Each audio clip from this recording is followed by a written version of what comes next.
MOUs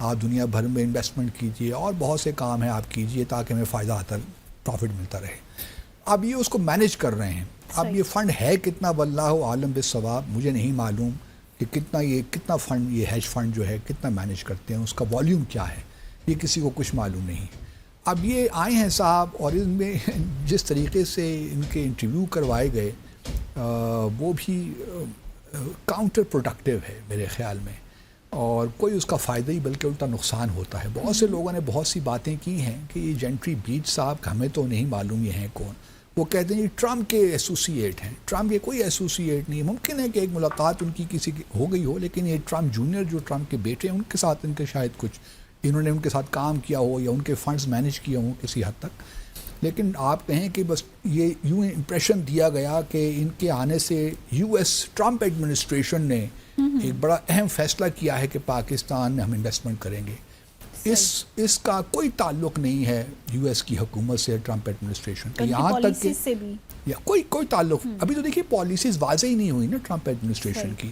تو یہ کہنا ہے کہ جی ٹرمپ بڑا اظہار انہوں نے کیا کہ وہ امریکہ میں آ کے انویسٹ کریں گے, ایسا کوئی اگر یہ ہوتا تو امریکہ کے سفارت خانے کے لوگ بھی موجود ہوتے نا. اس سائٹ پہ بھی انہوں نے ڈس او نہیں کیا تقریباً اس وزٹ کو, کہ ہمارے بھی علم میں نہیں ہے کہ یہ وزٹ کیسے ہوا, یہ کون لوگ ہیں جو آ رہے ہیں.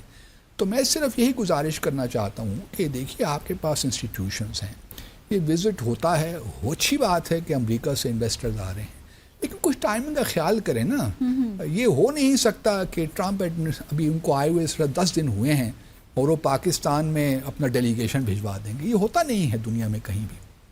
تو تھوڑا ٹائمنگ دیکھ لیتے یار جس نے بھی ارینج کیا ہے. مطلب پہلے وہ ہم نے اپنا کیا نام تھا ان کا, نقوی صاحب کو بھجوا دیا, محسن نقوی صاحب کو امریکہ, وہ بھی ایک ill ایڈوائزڈ وزٹ تھا. اسی طرح یہ بھی ایک ill ایڈوائزڈ اور ill timed وزٹ ہے میرے حساب سے. اگر یہ کچھ نکل آتا ہے, مطلب واقعی کوئی انویسٹمنٹ ہوتی, کیونکہ ایم او یوز تو ماضی میں ہم نے بے شمار سائن کیے ہیں. اگر آپ پاکستان کی تاریخ اٹھا کے دیکھیے تو لاکھوں کے قریب ایم او یوز ہیں, لیکن آج تک اگر وہ ایم او یوز ہو جاتے ریئلائز تو پاکستان میں تو آج ڈالروں کی بہار ہوتی, لیکن ہمیں وہ کہیں نظر نہیں آتی انویسٹمنٹ. تو یہ بھی ایک مجھے لگتا ہے ایک, میں بس ورڈ تو یوز نہیں کرنا چاہتا لیکن مجبوراً کروں, گمک ہے, اور یہ گمکری جو ہے زیادہ عرصے تک کام نہیں کرتی. اور دوسری بات یہ ہے کہ تھوڑا سا یہ بھی سوچنا چاہیے کہ اس وقت اس کا آنا چائنا کے حوالے سے بھی تھوڑا سا دیکھیے اپنے آپ کو. جو آپ نے کرٹیکل منرلز کی بات کی ہے کہ اس میں انویسٹمنٹ کریں گے, چائنا کے تحفظات بھی دیکھیے کیا ہیں. تو مجھے نہیں لگتا کہ اس میں کسی نے تھنک تھرو کیا ہے. اور ہم دیکھیے کہ ان وزٹ کو ایسا اچھالا ہم نے کہ اب کل ہی جو ہے وہ پتہ نہیں 1 بلین یا 10 بلین 20 بلین ڈالر کی انویسٹمنٹ آ رہی ہے. تو یہ this was inappropriate in my view. Projection بھی بہت زیادہ پروجیکشن کی ایز اف کہ پاکستان میں پتہ نہیں کیا ہونے جا رہا ہے اگلے 1-2 سالوں میں. اور یہی چیزیں پھر ہانٹ بھی کرتی ہیں نا, they come back to you, they do not disappear. آج کل تو انفارمیشن ٹیکنالوجی کا زمانہ ہے, جو باتیں تصویریں سب آپ کے پاس ہمارے پاس موجود ہوں گی, جو بیانات آپ نے دیے. اور پھر یہ بھی شاید مقصود تھا کہ جو رچرڈ گرینل ایک صاحب تھے, انہوں نے ایک بیان دیا تھا, تو پی ٹی آئی کے جو بانی ہیں اس کو بھی شاید کاؤنٹر کرنے کے لیے کہ جی وہ انہوں نے ایک انٹرویو میں کہہ بھی دیا بیچ صاحب نے کہ جی ان کو مس لیڈ کیا گیا تھا. اگر یہ بات واقعی بھی تھی تو کم از کم یہ بات نہیں کرنی چاہیے تھی, کیونکہ جب آپ نے یہ بات ان سے کہلوائی یا انہوں نے کی تو اس سے یہ پتہ چلا کہ یہ دورہ تو اس کے مقاصد کچھ اور تھے رادر دین انویسٹمنٹ. اگر ان کا اتنا ہی انفلوئنس ہے ریچرڈ گرینل پہ, جو کہ اسپیشل مشنز کے انوائے ہوں گے ٹرمپ کے, تو یہ ان کو ذاتی طور پہ کہہ دیتے کہ جی بس اب آپ اس معاملے پہ کچھ ٹویٹ وغیرہ مت کیجیے.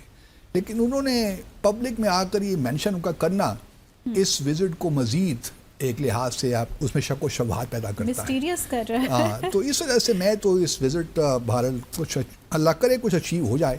لیکن یہ مجھے یاد آتا ہے افریقہ سے بھی ایک وزٹ آیا تھا, ایک وزیر صاحب آئے تھے, کینیا کے تھے یا کہاں کے تھے, انہوں نے کہا کہ میں آیا ہوں یہاں پہ وزیر تجارت ہوں یا کیا ہوں. وہ یہاں پہ سارا پروٹوکول لے کر واپس چلے گئے اور پتہ چلا کہ وزیر تو ہے ہی نہیں.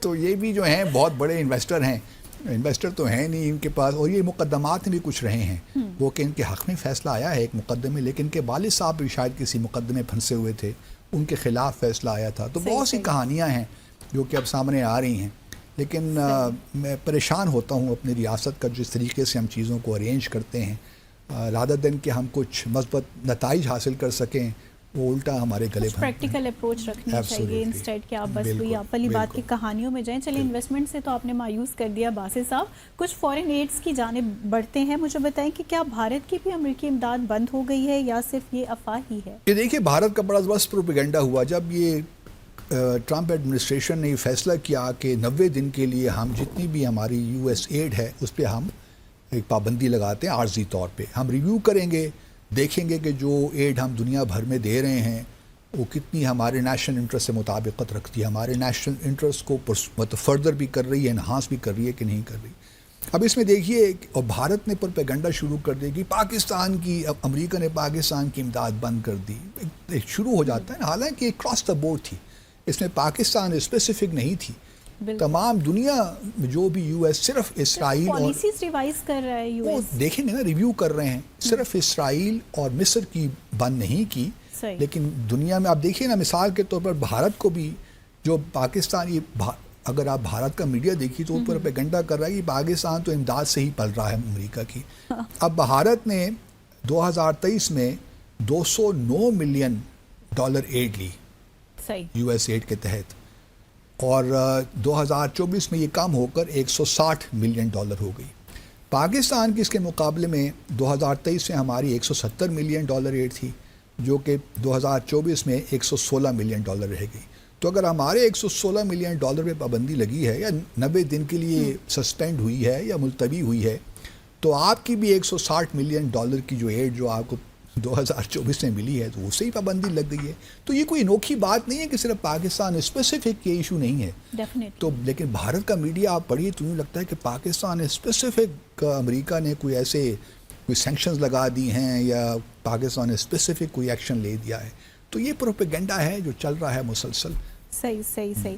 سو ناظرین، لیں گے یہاں چھوٹا سا وقفہ، بریک کے بعد واپس آئیں گے اور کنٹینیو رکھیں گے اپنے آج کے ٹاپکس کو۔ اسٹے ود اس۔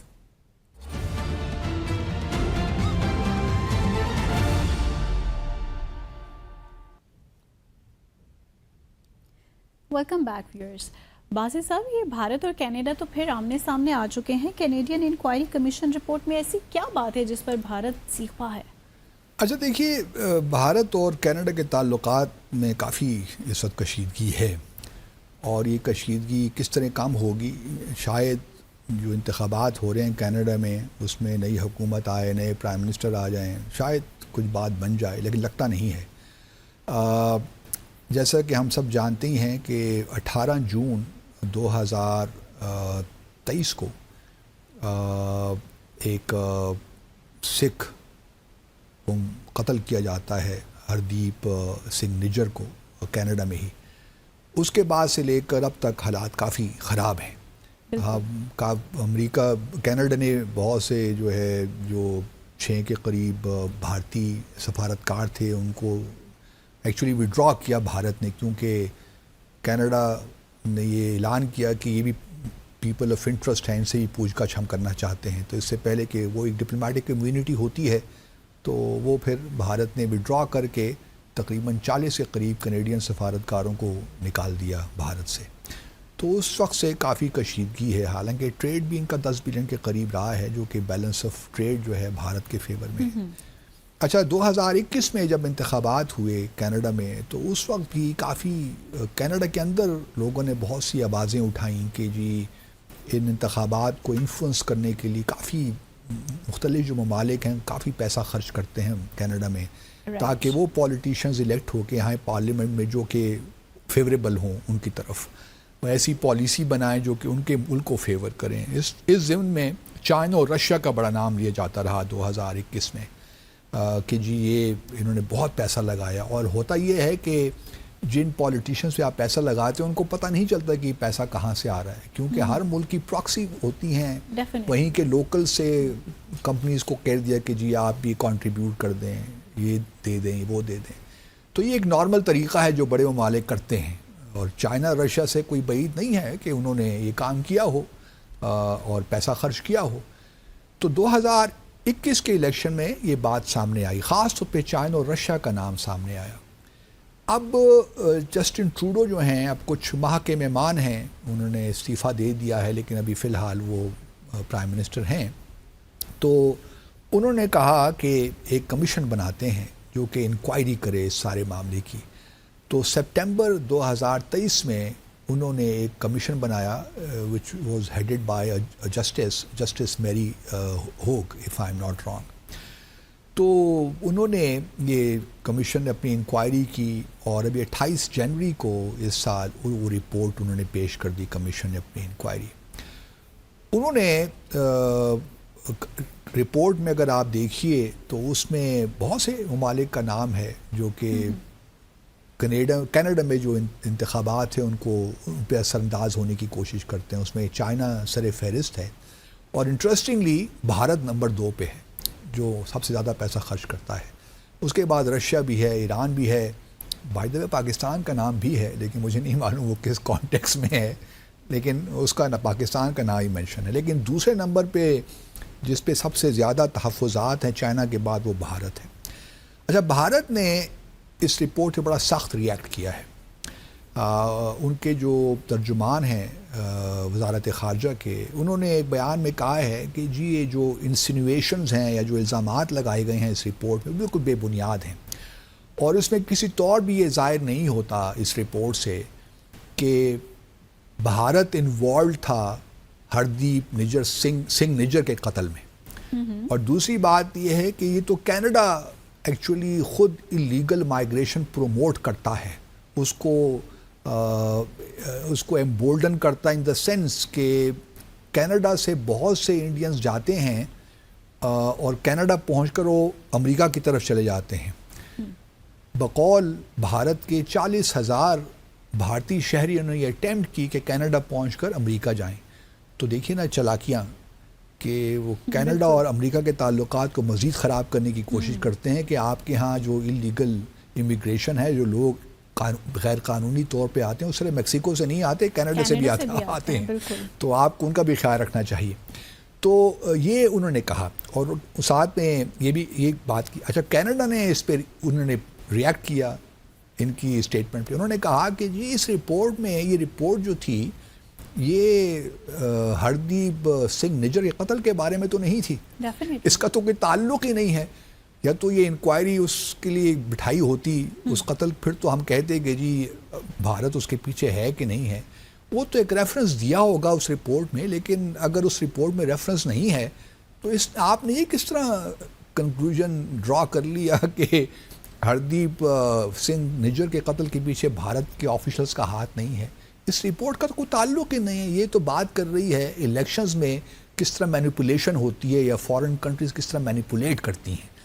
اس میں دیکھیے کوئی شک نہیں ہے کیونکہ کینیڈا میں میرے خیال میں بھارت کے بعد سب سے زیادہ جہاں سکھوں کی آبادی ہے وہ کینیڈا میں ہے, اور یہاں پہ خالصتان موومنٹ کافی اس کے بہت زبردست سپورٹ ہے اس کو. صحیح.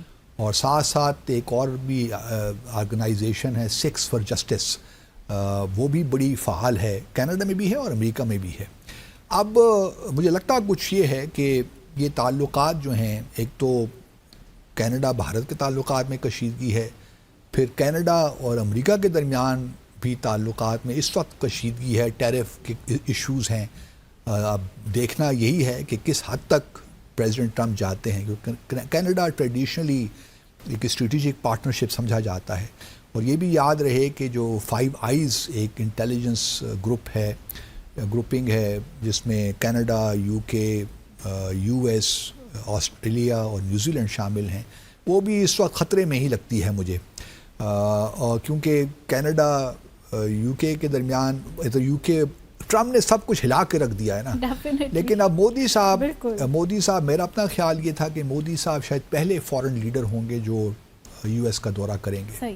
لیکن اب مجھے لگتا ہے کہ پہلا وزٹ شاید اسرائیل کا جو وزیر اعظم ہے نتنیاہو وہ کریں گے, اور یہ شاید دوسرے پرائم منسٹر یا لیڈر ہوں گے جو وائٹ ہاؤس جائیں گے, کیونکہ فرانس میں فروری کے دوسرے حصے میں ایک سمٹ ہو رہی ہے, آرٹیفیشل انٹیلیجنس سمٹ, جس کا دعوت نامہ پرائم منسٹر مودی کو بھی ملا ہے, اور وہ کو چیئر کریں گے پریزیڈنٹ میکرون کے ساتھ اس سمٹ کو.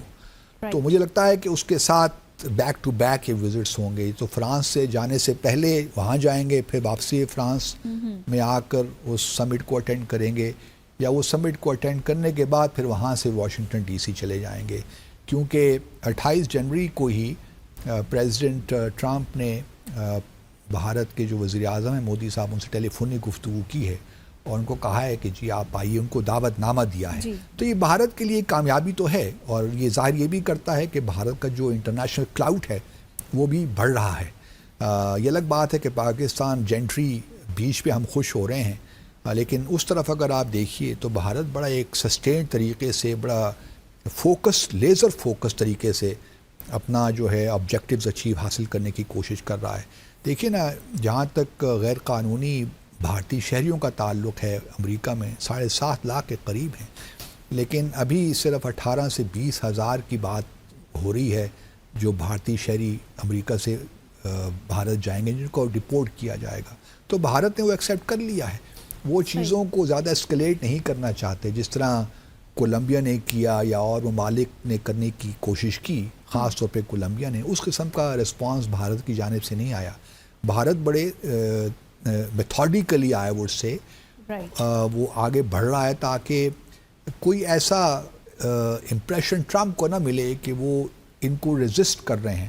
اب دیکھتے ہیں کہ ٹیرفس کا معاملہ کہاں پہ جاتا ہے, کیونکہ ٹیرف ایک سیریس ایشو ہے, اور وہ پریزیڈنٹ ٹرمپ چونکہ جس طرح ہم پہلے بھی کہتے رہے ہیں کہ ٹرانزیکشنل لیڈر ہیں, وہ اسی بات پہ دیکھیں گے کہ مجھے کیا مل رہا ہے اور میں کیا دے رہا ہوں, جو میں دے رہا ہوں اس کے بدلے مجھے کچھ مل بھی رہا ہے کہ نہیں. تو یہ تمام چیزیں ہیں جو کہ مودی صاحب کے وزٹ میں ڈسکس ہوں گے. اور آئی ایم شیور کہ مودی صاحب کینیڈا کے معاملے میں بھی ان کے ٹاکنگ پوائنٹس میں شامل ہوا, کینیڈا کا معاملہ بھی, صحیح, تاکہ وہ چاہیں گے کہ ٹرمپ کینیڈا پہ مزید پریشر بلڈ کریں, انہیں کہیں کہ نجر کے معاملے کو آپ ختم کریں. اب دیکھنا یہ ہے, میرے لیے امپورٹنٹ چیز یہ بھی ہے کیونکہ جو کیش پٹیل ہیں یا تلسی گیبرڈ ہیں جو کہ ہوم لینڈ, کیش پٹیل تو FBI کے ڈائریکٹر ہیں, ان کے آنے سے جو پنن کا معاملہ تھا, جو کانسپیریسی تھی, وہ رک جائے گی کہ نہیں رکے گی, کیونکہ اس پہ تو دیکھیں نا ایک لیگل کاروائی بھی شروع ہو گئی تھی. اجیت دوول کو نوٹس بھی چلا گیا تھا کہ آپ نیو یارک میں کورٹ کے سامنے پیش ہوئی. اب وہ معاملہ کس حد تک جاتا ہے. تو مودی صاحب اپنے اس وزٹ کے دوران کافی کچھ کرنے والے ہیں, اور یہ مجھے لگتا کچھ یہی ہے کہ مودی صاحب اس وزٹ سے پورا فائدہ اٹھائیں گے. ایک تو جو اریٹنٹس ہیں خاص طور پہ اس قسم کے پنن والا جو ایشو ہے, اس پہ کہیں گے کہ جی آپ ہاتھ ہولا رکھیں, اس کو اب آگے پرسو کرنے کی ضرورت نہیں ہے. ہم نے آپ جو انکوائری کمیٹی بٹھائی تھی which was headed by Ajit Doval, جن کو وہ الیج کر رہے ہیں, انہوں نے اپنی رپورٹ, آپ کی فائنڈنگز آپ کے ساتھ شیئر کر دی ہیں. بائیڈن ایڈمنسٹریشن ان کو تسلیم نہیں کیا, لیکن اب آپ اس کو تسلیم کر دیجئے اور اس پہ مٹی ڈالیے, اس معاملے کو رفع دفع کیجئے.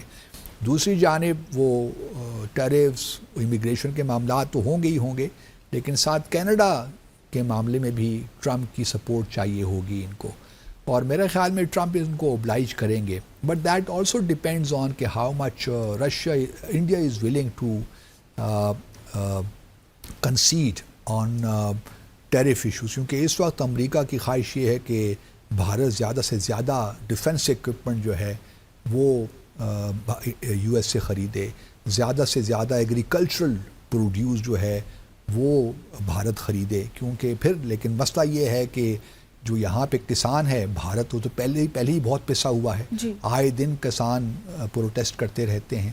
تو کافی یہ سبسڈیز بھی دیتے ہیں بھارت کے لوگ, بھارت کی جو گورنمنٹ ہے خاص طور پہ ایگریکلچرل ایکسپورٹ پہ تو بہت سبسڈیز دیتے ہیں.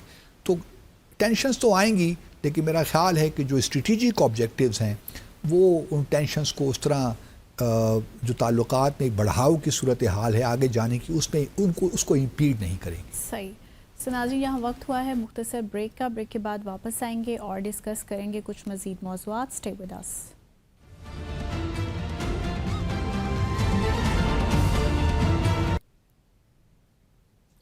Welcome back. باسط صاحب, یہ سپری کی ایک رپورٹ آئی ہے دفاعی اخراجات کے حوالے سے, اس حوالے سے تو کچھ معلومات ہمارے ویورز کے ساتھ شیئر کریں. ہاں, سپری جو ہے منتہا جانتی ہیں آپ کہ بہت ہی جانا پہچانا نام ہے دنیا بھر میں, اور یہ stock home international peace research institute کہلاتا ہے سپری. اور ان کا تعلق یہ نیوکلیر ڈسارمامنٹ میں، آرمز کنٹرول وغیرہ کے ایشوز میں، جو دفاعی اخراجات ہوتے ہیں، جنگی تیاریاں ہوتی ہیں مختلف دنیا بھر میں، تو یہ بڑا کلوزلی واچ کرتے ہیں. تو it's one of the most important think tanks in the world I would say, جس کی بڑی شہرت ہے، جس کی بڑا نام ہے اور کریڈیبلٹی ہے. رائٹ. تو ان کی ایک حال ہی میں ایک رپورٹ آئی ہے اور ان میں انہوں نے یہ انکشاف کیا ہے کہ 2023 میں دنیا بھر نے جو ممالک ہیں انہوں نے دفاع کے ذیل میں $2.44 ٹریلین خرچ کیے ہیں. $2.44 ٹریلین کافی بڑی رقم ہے. اور پاکستان کی اکانومی جو جی ڈی پی ہے ہماری جو ساری، وہ تقریباً $300 کچھ بلین ہے. تو اس سے اندازہ لگا سکتے ہیں کہ دنیا کس قدر خرچ کر رہی ہے. تو سب سے بڑا ملک تو اس میں آبویسلی وہی ہے امریکہ، جو کہ 900 بلین سے $1 ٹریلین خرچ کر رہا ہے.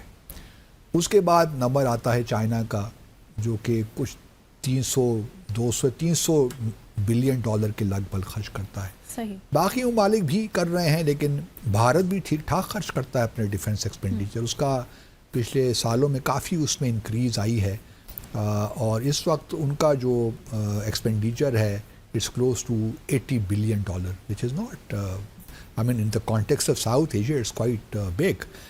پاکستان چونکہ ہماری ضروریات تو بہت ہیں، لیکن ہم نے محدود وسائل کے باوجود بھی اپنا ڈیٹرنس کم از کم رکھا ہوا ہے، اور ہمارا ڈیفنس ایکسپینڈیچر 8 سے 9 بلین کے درمیان ہے. کم ہوا ہے ایکچولی ہمارا defence expenditure in terms of to G D P ratio. تو پاکستان بہرحال جو ہماری اسینشل ضروریات ہیں دفاع کی، وہ تو ہم پوری کر رہے ہیں. ایک بڑا انٹرسٹنگ جو ہے اسی رپورٹ میں دیکھ رہا تھا، انہوں نے یہ بھی ایک خاص طور پہ انہوں نے جو ایئر پاور ہے نا اس پہ خاص فوکس کیا، اور بڑے اچھے انٹرسٹنگ اس میں فگرز آئی ہیں. اور یہ بھی بتاتا چلوں کہ یہ جو ایریل پاور ہے اس پہ ممالک اب زیادہ زور دے رہے ہیں، کیونکہ ان کا خیال ہے کہ اگر ایئر فورس مضبوط ہوگی تو پھر شاید آپ کی دفاعی جو قوت ہے، صلاحیت ہے، اس میں بھی اضافہ ٹھیک ٹھاک ہوگا. تو اس حوالے سے جو انہوں نے فگرز دی ہیں، امریکہ کے پاس اس وقت 13,000 سے کچھ زیادہ جنگی طیارے موجود ہیں. تو سب سے بڑی after all $900 billion to $1 trillion وہ خرچ کر رہے ہیں. تو ان کے پاس تمام جدید state of the art aircraft موجود ہیں، جس میں F-35 جو ہے وہ ایک طیارہ ہے، 5th جنریشن یا 6th جنریشن آپ کہہ سکتی ہیں. اس کے بعد رشیا ہے. رشیا کے پاس آپ دیکھیے تو اس سپری کی رپورٹ کے مطابق 4,292 طیارے ہیں، جنگی طیارے. کہاں 13,000 اور کہاں 4,000. تیسرا نمبر آتا ہے چین کا، جن کے پاس 3,000 طیاروں سے کچھ زیادہ ہیں، 3,309 کے قریب. تو بڑا فرق ہے چین اور امریکہ کے. اگر آپ دفاعی دیکھیے جو پریپریشنز ہیں یا ان کی صلاحیتیں ہیں، 13,000 کہاں اور 3,000 کہاں. تو بہت ایک گیپ ہے، اور ابھی چائنا کو بہت وقت لگے گا. گو کہ چائنا نے J-35 طیارہ بنا لیا، جو کہ بڑا زبردست طیارہ ہے، اسٹیلتھ طیارہ، جو ہم بھی لے رہے ہیں، پاکستان بھی لے رہا ہے. تو یہ ایک بہت بڑی کامیابی ہے، لیکن ابھی چائنا کو کیچ اپ کرنے میں کافی وقت چاہیے اور کافی ریسورسز چاہیے. انڈیا کا نمبر آتا ہی چوتھا. امریکہ، روس اور چائنا کے بعد انڈیا کے پاس ہیں 2,229 جنگی طیارے. اس میں آبویسلی وہ لائٹ ایئر کرافٹ بھی ہیں. جس طرح پاکستان کا J-F-17 ان کے پاس تیجا ہے، تو اس میں وہ بھی سب شامل ہیں، لیکن 2,229 ہیں. اس کے بعد نمبر آتا ہے ساؤتھ کوریا کا. آپ کے پاس 10 ممالک کا ڈیٹا شیئر کر رہا ہوں. ساؤتھ کوریا کا نمبر آتا ہے، ان کے پاس 1,592. جاپان کے پاس 1 لاکھ میرے ذہن میں کیوں آ رہا ہے، 1,443. اور پاکستان کے پاس 1,400. پھر 1 لاکھ آپ مجھے ٹھیک کیوں نہیں کرتی ہو. تو آپ کہہ سکتی ہیں کہ 1,399 جنگی طیارے پاکستان کے پاس ہیں. اب پاکستان اور بھارت کے درمیان جو فرق ہے وہ تقریباً ہے 800-900 طیاروں کا، وچ از ہیوج. پاکستان بھارت کے کانٹیکس میں آپ دیکھیے تو، لیکن بھارت تو یہ بھی کہتا نا کہ ہمیں پاکستان سے صرف نہیں بلکہ چائنا سے بھی خطرہ ہے. تو چائنا اور اگر پاکستان کی کیپیبلٹی کو آپ ملا لیں تو ہماری تقریباً بن جاتی ہے 4,500 کے قریب طیارے. صحیح. تو پھر ہم بھارت سے ڈبل ہیں تقریباً. لیکن یہ ہے کہ ہمیں اپنی جو ہماری اس وقت دفاعی قوت ہے اور یہ ہماری فضائیہ کی جو طاقت ہے وہ اتنی بری نہیں ہے. میں سمجھتا ہوں اگر ہمارے پاس 1400 طیارے بھی موجود ہیں جو کہ زبردست طیارے ہیں تو کوئی حرج نہیں ہے، کیونکہ بھارت کے پاس بہت سے ایسے طیارے بھی ہیں، میراج وغیرہ، سخوئی پرانے پتہ نہیں ملے، وہ ہر آئے دن کوئی کریش ہو جاتا ہے بھارت میں. تو وہ اب دیکھنا یہ ہے کہ بھارت جو نیا اپنا ایک فلیٹ بنا رہا ہے، رافیل وغیرہ کا ہاں F-35 جو بھی نئے طیارے آ رہے ہیں تو وہ کس حد تک ان میں جنگی صلاحیتیں موجود ہیں. اچھا، پاکستان کے بعد پھر ایجپٹ ہے. ایجپٹ کے پاس 1093 جنگی طیارے ہیں. بٹ ترکیے کے پاس 1083. میرا اپنا خیال تھا کہ ترکیے کے پاس زیادہ ہونے چاہیے پاکستان کی نسبت، لیکن ترکیے کے پاس کم ہے پاکستان سے. لیکن اب ہمارا ایک وہ ان کے ساتھ ایک جوائنٹ وینچر شروع ہوا ہے، ایک جدید طیارہ ہم بنانے جا رہے ہیں، تو وہ شاید ہمارے لیے بھی اچھا ہو اور ترکیے کے لیے بھی اچھا ہو. اچھا، فرانس کا آپ سن کے حیران ہوں گی، فرانس کے پاس ہمارے سے بھی کم جنگی طیارے موجود ہیں. ان کے پاس صرف 976 طیارے ہیں جو کہ 1000 سے کم ہیں. لیکن ان کو شاید ضرورت نہیں ہے، ان کے کوئی ایسے سیکیورٹی کے خطرات تو لاحق نہیں ہے نا. ٹھیک ہے، اس وقت یورپ میں رشیا بڑا ایگریشن دکھا رہا ہے، لیکن وہ صورتحال نہیں ہے. ان کے پاس نیوکلیر ڈیٹرنس ہی موجود ہے، نیوکلیر ویپن اسٹیٹ ہے، تو ان کو وہ خطرات نہیں ہیں جو پاکستان کو لاحق ہیں. کیونکہ بھارت ایک بڑا ملک ہے تو ہمارے تو خطرات جو ہیں وہ کافی شدید ہیں اور سنجیدہ ہیں، ان کو ہم نظر انداز نہیں کر سکتے. اس وجہ سے پاکستان کو whether we like it or not ہمیں اپنا جو ہے ڈیفنس ایکسپینڈیچر خدا کرے ہماری اکانومی گرو کرے، اسٹرینتھن کرے، تاکہ ہم اپنی دفاعی جو ہمارے ضروریات ہیں ان کو ہم صحیح طور پہ اس پہ خرچ کر سکیں. ابھی ہمارے جو چونکہ ریسورسز نہیں ہیں تو یہ ساری چیزیں مانے آ جاتی ہیں کہ ہم بہت سی چیزیں حاصل نہیں کر پاتے. بھارت کو یہ ایڈوانٹیج حاصل ہے کہ وہ آف دا شیلف چیزیں لے لیتا ہے، چاہے وہ امریکہ سے پریڈیٹر ڈرونز ہوں یا رافیل ایئر کرافٹ ہوں، تو اس کو یہ کنسٹرینٹس اس طرح نہیں ہیں. لیکن ہمارے ہاں یہ کنسٹرینٹس بہرحال ہیں.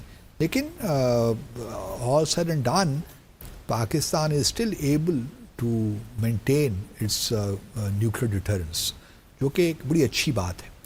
اس کے علاوہ میں یہ بھی آپ کو بتاتا چلوں کہ ہمارے پاس کچھ وقت ہے. جی.